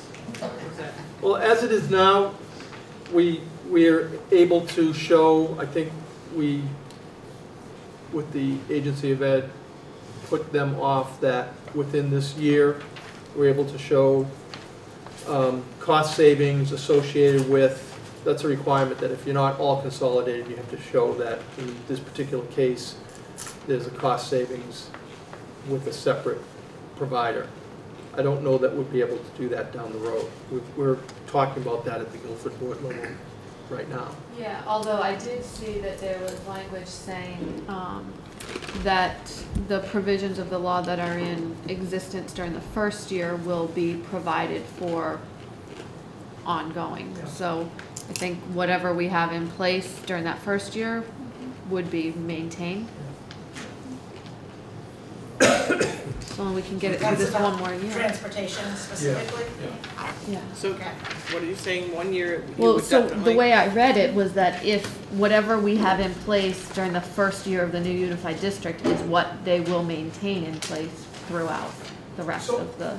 So I just say that in practice, in reality, you, let's say, down the road are thinking about retirements and things like that, Right. and that might guide your decision. So I think in a unified district, that all is going to be considered and say, so does it make sense to fully consolidate at that point? Yeah, and so Guilford's concern at that point would be that it wouldn't be up to Guilford, it would be up to the other board. Yeah, I would hope that that decision is made prior to 2017. I mean, those are the discussions I would have. Yeah. Capital debt, fund surpluses, deficits, specified funds. You can look through those. I don't really have a lot of insight into these. They're just kind of standard. The last one, Article 7, real estate and property, it's guided by Title 16, 723. We'll probably look at getting more specific information on that one. I just didn't have time to really do much with that. I read where if the school property isn't going to be used by the district anymore, then it would be offered back to the town. Yeah. And I would really like to see that. So we'll spend more time on that one. You mean like put a line in there that says that specifically? Yes. There's actually like, I've seen things like 2 paragraphs long that involve all of those scenarios. Ron, back on the surpluses and deficits? Yeah. That's an interesting question, actually. Because we've had a surplus in Brattleboro, and we try to set it aside. Which we try to do in every district. That's my question, I have no idea. Yeah, we do. We try. And so, well, are we successful? I don't, in all the don't others? all of our towns have surpluses? Not all, but most. And again, it has to do with the individual budget and spending. And the other thing in there was that funds reserved for specific purposes will be applied for those said purposes. So like in Guilford, we have funds specifically for our buses. Well, yeah, I guess, for that section, I was thinking it was like the endowment, like Brattleboro Endowment, the Putney Scholarship. There are certain particular scholarships at BUHS, the EAM Scholarship, that have really specific requirements associated with those funds. I think that's what that really is referring to.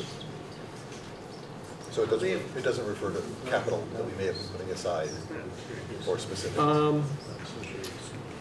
I'd have to have Frank really spend more time on this too. We did talk about that. Yeah, and I think there's a way, a provision to make sure that each school has a capital plan, and it's funded and we map out. So that's not going to change. So do we need to clarify that before we submit the report? Yeah, I mean this is a draft. Yeah. So, just curious, sorry, want to be clear. What's the numbers of the surpluses for everybody? 200,000, 300,000, 800,000. What's my cut? They don't have Something like $800,000 surplus over. I'm talking high school.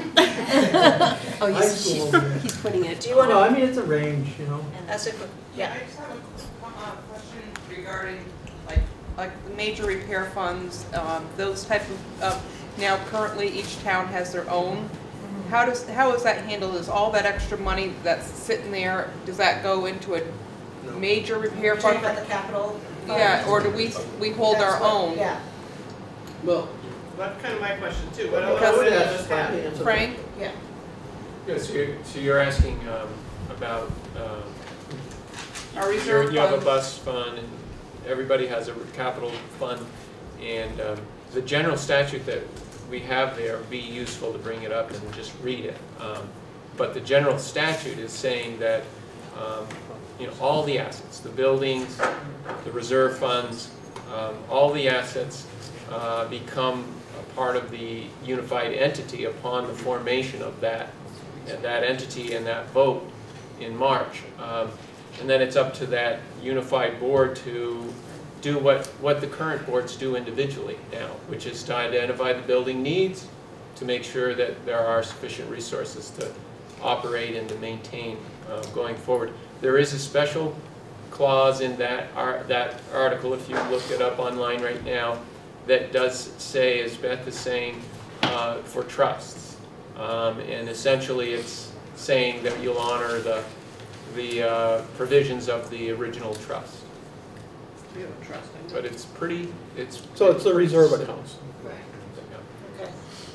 Well, A quick question, and probably to Frank too. A few years back, BAMS did quite a major improvement, and so there must be a fair amount of debt that's hanging over that, on that program. So what happens to schools like Putney and Dummerston who don't send their 7th and 8th graders to the high school? I'm assuming that all gets folded into the big budget and gets allocated among all the other towns. so you're paying for that debt now as part of the Union High School. It was the Union High School #6 project? Yeah, I would, or it's not the BAMS part too? That was all together. Okay. The Career Center, the high school, and Okay. the whole We're facility. paying for BAMS now? As you're paying for the Union High School renovation Yeah. as part of the Union. Well, I district. understand about the high school, but I didn't know the BAMS part was allocated to the towns that didn't send 7th and 8th graders in. Yeah. it's proportional to by enroll. Another reason to go out. Is it easy just for the town surpluses and deficits to be just sent around? Is that, just seems like that would be pretty... Well, you could get them right now on the town reports, and the audits for all of the districts are going to be coming out very soon. We're going to have the whole update on audits within the next couple of weeks. So I think that's probably the more relevant number, is the most recent audit, and those are just getting wrapped up. Now, I don't have the final audits at this point. Okay. Can I just say one more thing? I would just urge all of you to demand some kind of financial modeling that shows you what your projected future school budgets would be. All of the financial analysis attached to this document involve tax incentives and say zero about what your projected school budgets may be, what may happen to your savings. You have So to we're do- going to have one budget. I know, but what will it be for your school? And no two corporations would merge without financial analysis. How can school districts merge without financial analysis? So we have been talking about those numbers. I don't But see them. let's keep going. We're talking about the Article 8 Board of Board Director Directors. composition. Proportional representation on the union. So this is the information that I passed on to Chris Leopold, and I left just 2 models, and actually there's a mistake on the, well, the top 2 charts, one is a weighted, one is straight, 9-member, 5 Brattleboro, 1 for the outlying schools, 9 members, based on population of the town, proportional. And then the weighted vote, I sent the document around that had 11, but when you actually do the percentages, you could do a weighted vote for 11 and 13 and 15, but 11, you actually only get 10 members. So 9 seemed to make the most sense as he was reviewing it. So you either have a straight representation or a weighted vote, but you'd have the same number of members. So in a sense, it's much easier to just do the top one. It's pretty straight, as opposed to every vote you have to do a calculation for the weighted vote. That Dummerston has a 0.81 percentage versus Putney that has a 1.17, as opposed to a straight 5, up top where you have 5 Brattleboro, 4 one each from the towns Ron, was for a there straight 9. a provision to adjust these numbers? Ricky had his hands up before you. Sorry. Does, when you talked to Chris, was the other option that we discussed at our last meeting, was that not even a consideration? All of them were. What was the one? What were the other ones? The ex officio. He said there's no. No, I The think. two at large. Yeah, the at large Yeah, kind of he thing. said that's. He cautioned against that. Okay, I want, because one of the Because questions if you do that, then was you the have check. to increase Brattleboro's. Okay. Yeah. By, you're getting them to a higher number board. We did talk about all of the options. Jill? Is there a provision in here to adjust that annually, or how? Well, by Does the that have decennial census? census. When? Every 10 2 years. years census. So I think in the previous paragraph, That doesn't it seem. talks about board composition is based on the most recent federal census and shall be recalculated promptly following the release of each subsequent decennial census. So in terms of the actual numbers, down the road, Jill, Okay. it's unlikely that, 12,000 is going to change much to impact the other numbers, Dummerston, Guilford. I was mostly concerned about Vernon, but. Well, I don't see that being dramatically changing. Vernon is steady, never mind. It might be Their student population's gaining. Houses are moving Yeah. quite well. Yeah. Good. So that's something for this group to consider, whether they want to do the straight top one section or a weighted. I prefer the straight. I think the straight is Yeah, I much, do too. is much cleaner. Putney likes our 1.17. 1.17. We know. I thought the We're most gonna fair. keep it. I thought the most fair was the weighted myself, but it's not as easy. Any other thoughts about that? Why don't we vote real quick? Well, we could vote. Do you want time to consider it? Yeah, I think we should consider it. We can decide next meeting. Mull Yeah. and vote. We can take it back to our own boards. Two L's. Right. Mull, like cider, and vote. So this other example, it doesn't necessarily need to be weighted, and there's a, one number is wrong. Brattleboro has 2, 4, 6, it should be 5. So whether you put a 1 for the first term, or 1 for the second term, or 1 for the third term. And I just did this based on alphabetical order that Dummerston would be, you've got to, what's the term here? Rolling, yes. Yeah. Rolling. He just said. Yep. If we're not paying attention. It's really Any more questions about that? Yeah, so I don't, we can spend a little time in the future meeting just to determine, so is it Dummerston that is the first year, Guilford the two-year term, Putney a 3-year term? Maybe you'd roll a dice and decide who does it. You could do that, yeah. Arm wrestle. Arm wrestle. Given all the sporting chants. Okay. But if you would just change the Brattleboro number to 2, 2, and 1, or any, 2, 2, and 1? just so it totals 5. About 1, 2, and 2. 1, 2, and 2 would be fine. We put that 1, 2, and 2 over here because that's what Kim told us. All right. Thank you. Got it. All right, then Article 10 is just voting for the new board. Chris Leopold is going to give me some warning language for the actual whole merger article, and then also submission for the board voting.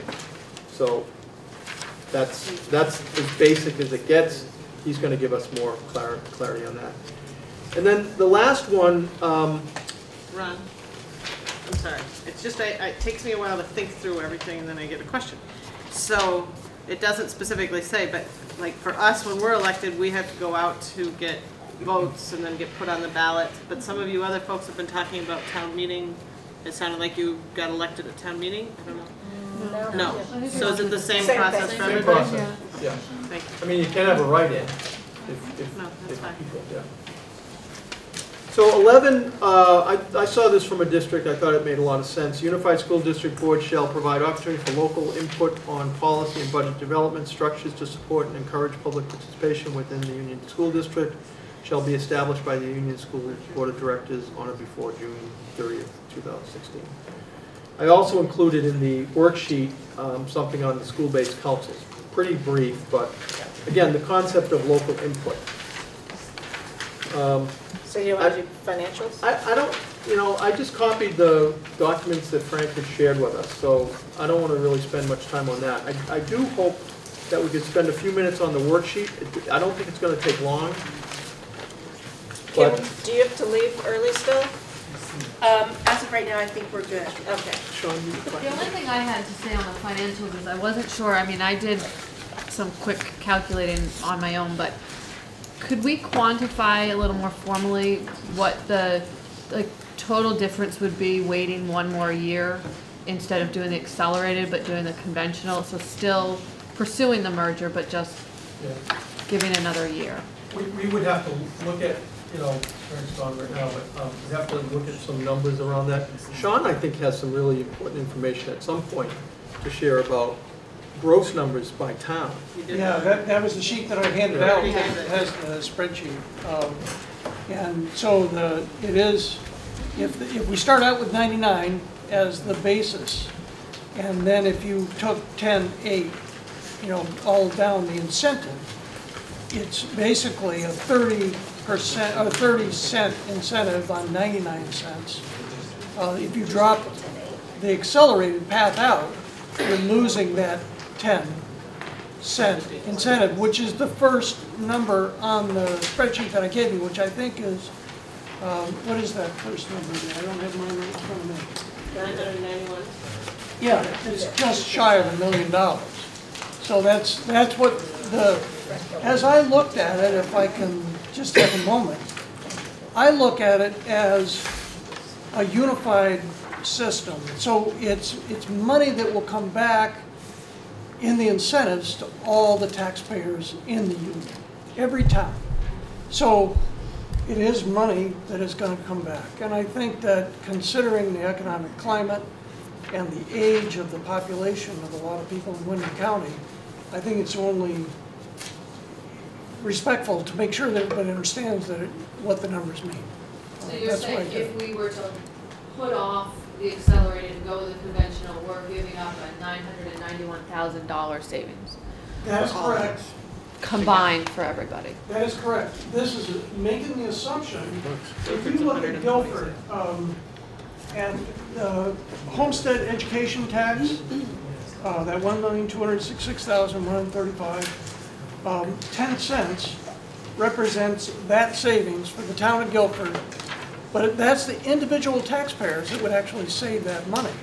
So that is what the incentive is. You have one more of those. I can give you my copy now. And how does this affect the school budget? Does this mean that it doesn't? It doesn't affect the school budget? No, it doesn't. I'm sorry. That's right. So do you have a question? Do you want to ask him or Frank a question? Frank, it appears that he's saying it's 10%, because 1.28 million, 10% is 128. 10 cents, yep. 10 But cents. he's doing 10% as his mathematics here, That's not right. 10 cents. That is correct, yeah. So it's 10 cents On the dollar. Yeah. On the dollar. That's right. Okay. Just as the second year, in speaking to Beth's question, is 8 cents or 8%. So there's the loss. And so then when he said it's 30%, Well, it's 30 cents. 30 But cents if you over take 5 30 years. cents of 99 cents, it's relatively close to 30%. Because That's 99 cents is 99 the... cents over 5 years, so it'd be 30 cents on, not 30, it's not, that's where the math is confusing to me because you're not getting 30% 1 year. No. So No, first no, you're getting over a 5-year period.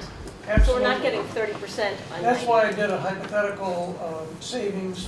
If we had the incentive last year, as all the towns were writing their checks to the Department of Education, Agency of Education, then that savings is the only one that would have been totally accurate. That 991,000 is the only one that is really accurate because in the subsequent years, nothing is going to hold still. It can go up, it can go down. 5 years. It's 30 cents over 5 years. Exactly. 30% over that. It's 30, you can't say it's 30 cents on 99, it's, or $1, it's 30 cents a month, $5 total over 5 years. You're exactly right. Okay. Yeah, and I think that these numbers do show that. Yeah, you said 30%. Okay, Yeah, so that's- you know, I shouldn't have said that. Okay, thank you for this. Okay, so 30 cents over 5 you want to go through, so Just we've got briefly? 15 minutes. Just maybe 5. So this study worksheet, I think everybody has a copy, just basic information that they need at this point. You identified on page 2 the accelerated that you're considering first. You're looking at the proposal date March 1st, 2016. The new district operating July 1, 2017. And all of this is the same as in the report. The enrollment numbers are the most recent in December 2594. And then, so any of the, like on page 3 where it has goal 1, 2, 3, most of that is taken from the narrative. So applying to those particular questions, equity and quality. So again, that equity and quality question, I would again look at the narratives and look at those answers for some guidance. On page 4, so again, promote transparency and accountability. Number 5, delivering the cost that parents, voters, and taxpayers value. Again, that's part of these financial analyses that we'll pull together more. Regional effects, there really isn't any within the Southeast Supervisory Union as it is now. Page 5, grades pre-K to 12, no new schools on number 4. 5 is that same thing about curriculum, transportation, and staff. The next 3 are the same ones that we just went over: capital debt, operating expenses, real estate property. Again, we'll flesh that out more. Ron, do you want to specifically note that outside of the supervisory union, we have that Head Start program up in Westminster? Do you want to specifically draw attention to that when you say there'll be somewhere about grades pre-kindergarten through 12, including, I mean, because it's outside of our district. Yeah, I don't know that. I'll talk to our council about that. I don't know if we need to. I just wondered if it would be not clear if we didn't.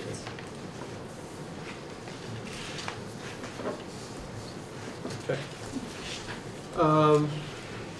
8, the proportional representation, we've already gone over.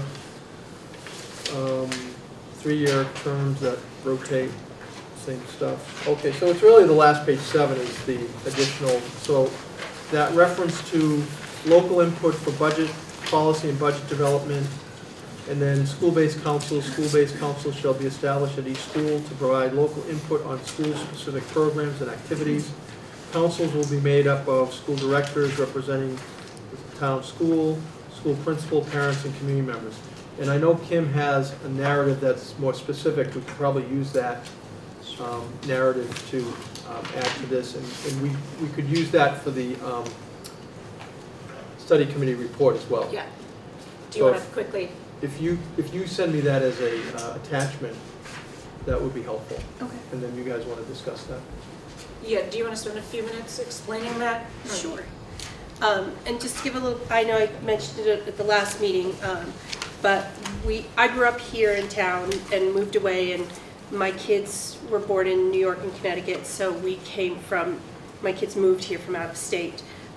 And they had started school at a private Catholic school.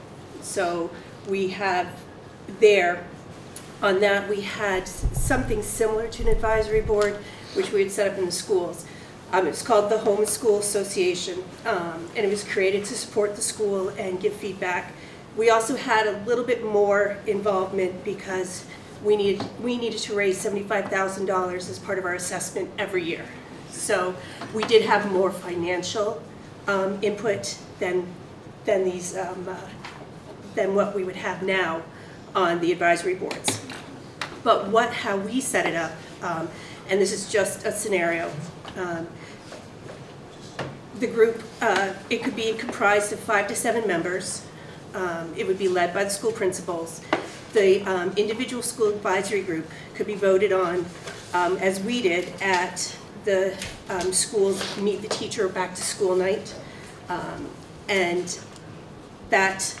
we found that that was the best time because a lot of parents were there. This was voted on by the parents generally because it was parents representing the kids.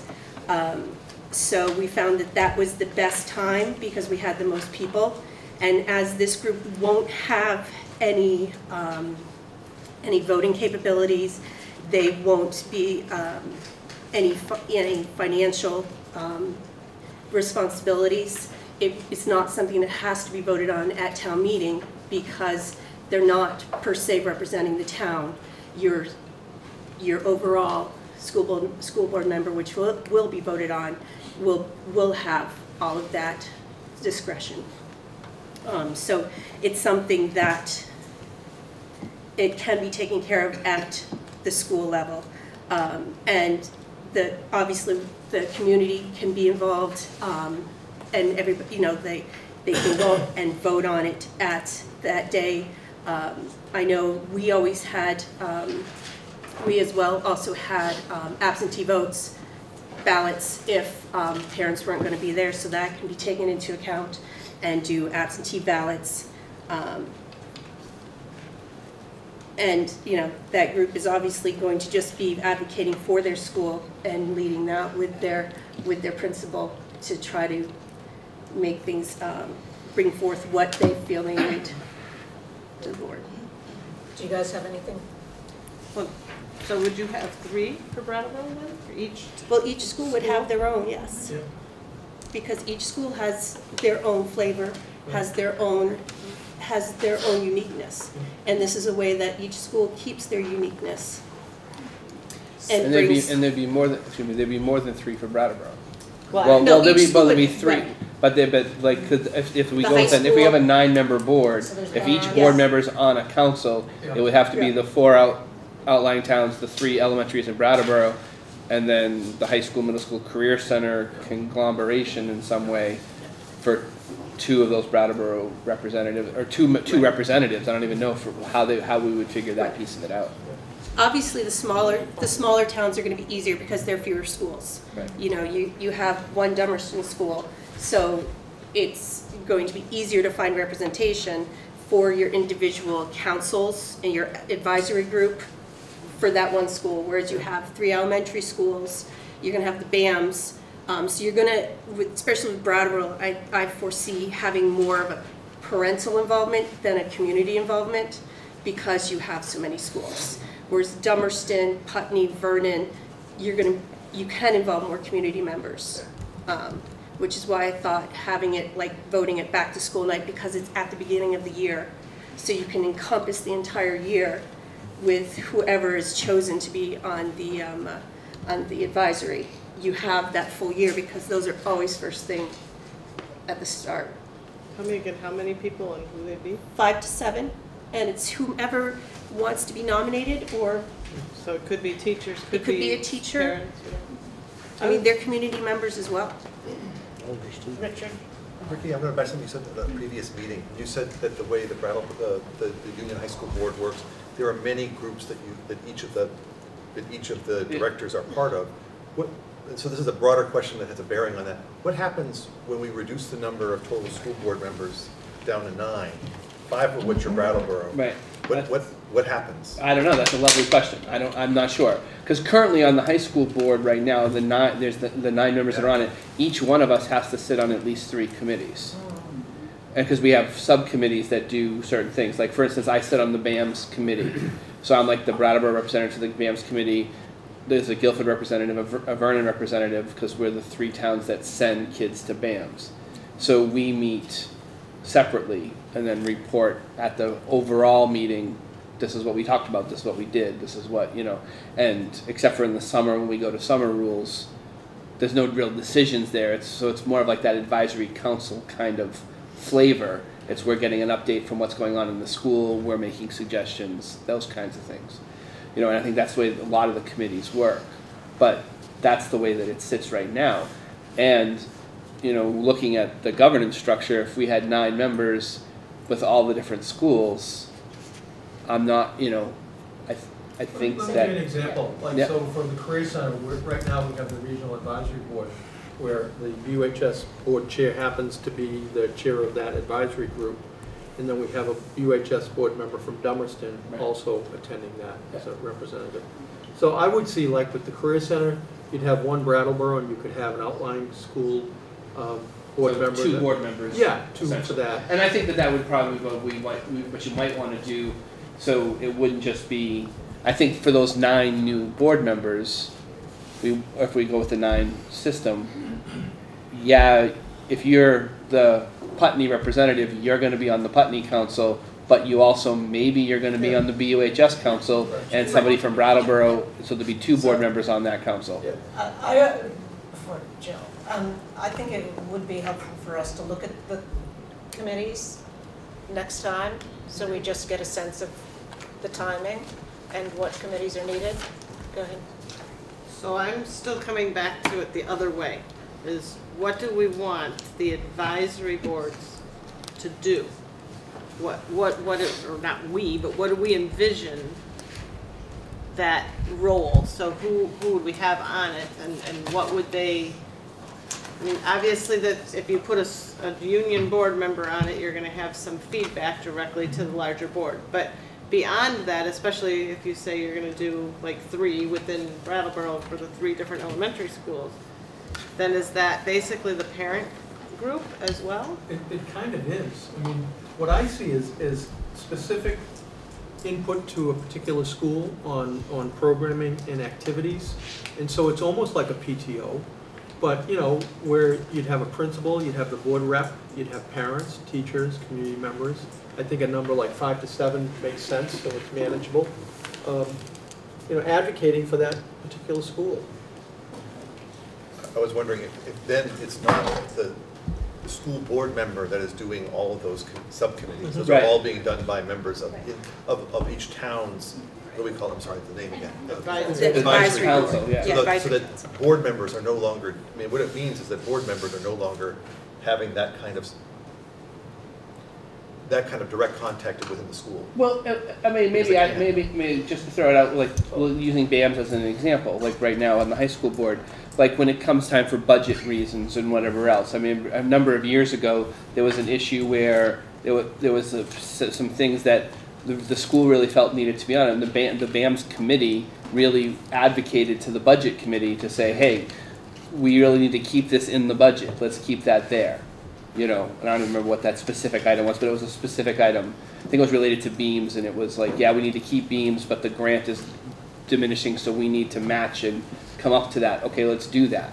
And we advocated to make that happen. So the BAMS committee advocated to the overall board, and then the members of that board that were on the finance committee that were actually working with then Jim and the budget, on the budget, said, okay, we need to keep this in, we need to add this money into that process.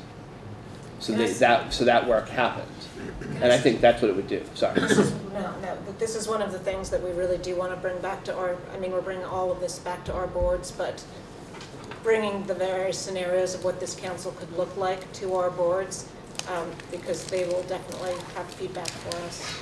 I would think, Jill. But just a general comment, and I imagine some of the rest of you are also involved with your kids' schools. But I mean, I'm just looking as a parent of an elementary person and how many people come. The PTO is not a real lively functioning group here at least the school my child is at. Maybe that's not true everywhere, but it's to get 5 or 7 people to come on a regular basis would be major. That said, at the same time, I as a parent have always felt a lack of a teacher, staff type involvement. The principal's really good at coming, or the assistant, but I would hope the advisory council would be more involving of staff as well. You know, it's interesting because Green Street has a very active PTO. Oak Grove does, in Putney as well. You know, has over the years. So I think it. EES doesn't. I know they struggle too to get their parents. So. I mean, I think that speaks to the whole idea of advocating for your school, too. Yeah. Richard, can I ask you, when you mentioned about the school board not having direct contact, were you assuming the board rep would not be part of the school council? No, I'm assuming that all the things that the school council functioning as, in essence, the de facto, not the school board, but with all of those functions that individual school board members, for example, in Putney, are now involved with. You cannot, one person cannot do all of those things. No. And so what it means is that the advisory council is going to have to take the, it's going to be much, It's going to have a lot of a responsibility. lot of responsibility in order to do all the things that Ricky was describing. Well, there are all these other Subcommittees. Forest committee, endowment committee. Food committee. I mean, and these are things that have that we bring back to our board meetings all the time. That'd be interesting to see, because we don't have. And that speaks to school culture. Yeah. That's true. You know, this sort of represents the difference. Can we bring that back? Yes, we're going to bring it to our boards too.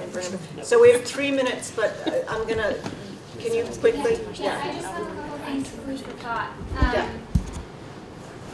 Guilford has a leadership committee, and I think many schools do. I think that's a great way to structure something. It's got teachers, board members, PTO members, parents, etc. And also we have to remember that we have really great resources in the SU already that we're going to be pulling from. I think we kind of like are in this box and we're thinking, what are we going to do? What are we going to do when the finance is going this way? When we're all, I think we still have to remember like Frank and like all of these really big important people that we can resource to.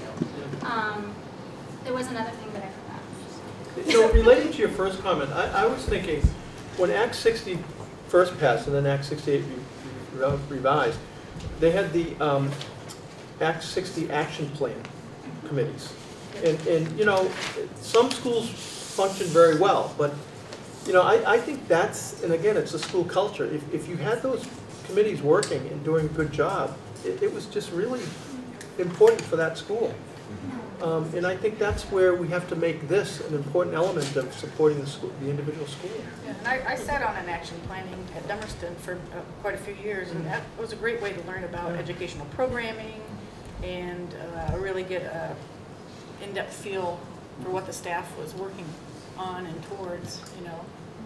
So it was a great experience. So guys, it's almost 8. Can we quickly talk about our next meeting? I'm sorry, Sean. No, it's actually pretty important, I think, because there was a big question about town meeting involvement. And I think that the groups that you were just talking about would be a carryover into town meeting. So the fact that this may go through doesn't make town meeting null and void. I think it's a very important. Yeah. And that's a conversation we will have at our next meeting because we have not yet done that. All right. So when is our next scheduled meeting? Is it next week? January 7th. Can you talk to us, and where is that? Dummerston? Let me check. Dummerston. Are you hosting any? I guess we are. 7th and Dummerston. I'll make cookies, Kim. Or not Kim. I'm going to see it too. Okay. So can we, what's our timing, Ron? Remind me, when are you trying to get this up there? January 8th. So do you want to send what we have to have them look at quickly? I've had Chris Leopold take a look at this. Okay. I'll give him, if I get additions from people, I'll be able to incorporate that in my draft and send him a revised draft. When do we discuss if we want to send it? That would be next January Friday. 7th. Yeah. Okay. Alice, what is the procedure? We've got all these papers that are going up to Montpelier, and we haven't even decided this is where we're going to go? Why are they going up there? What papers, I'm sorry? All this. You got 2 drafts. All this stuff that Ron's passing out. So I mean, what happens it's is, like we've decided this already, like we talked in the beginning. well, so this committee, It's frustrating. this committee has decided to look at this merger. And so we've been writing up these documents. And next week, we will decide whether we will vote on this and decide whether, interrupt me if I'm incorrect, but we will decide whether we will go ahead and send it or not. You and guys then have already decided. No, not the last step. Oh my God. So, and then it gets sent to the folks in Montpelier to look at and say whether it can even be considered, whether the plan is And Stephen many, Morris is waiting to consider it. well, see, we don't really need to do an exchange here, but I'm telling you, right now, we don't. It's the end of our meeting, and I'm telling you that that's the process. Next time, we will vote, and then there's a whole process. It gets sent up north, it's reviewed, and then it comes back to us. What are you voting on? The public has no input in this. But this Right, is not, so- this is just the very beginning. That's what This is Alice the trying to say. beginning of the believe it. entire. But there's several legally mandated processes, and the first part was to whether or not to form a study committee. That's what this group is, and we're trying to look to see whether it makes sense and ask these questions that you're hearing us ask. And then after that, we've put together this document which has helped us ask even more questions. And then the state says whether it's even possible. At that point, we can take it forward. And I would add that in the interim, boards are holding public forums to have more input. And so that's a process that's that's happening in every district. And so gaining that input, and then, you know, this subcommittee, this study committee can vote to go ahead with the accelerated merger, but the town meeting has to vote affirmative in every town. When is the vote on whether to pursue accelerated or not happening? From this committee? Yeah. That would be happening Probably next. January 7th. Yeah. January 7th, we have to decide because we have a deadline to get it up to them. So we're trying to decide. You haven't looked at anything else. Well, you haven't been at all our meetings, respectfully stated. No, you Okay. haven't been. So at all. guys, it's late. We have lots of things that we've been looking at. Agenda items for next time? Yeah. So have you been follow? So we will review this, we will review the summary, Yeah. the executive summary. We will review the worksheet. So we need to make a decision on the representation within the summary? Representation What was your decision. question? We're talking about the advisory councils again. Okay. How to Jill, word there the were a few things. school closure question was one that we were going to come back to. And how to word Yeah. Beth, was there anything else? unanimous decisions or public input. What was? Yes, looking at, The specific wording about. about, That you want.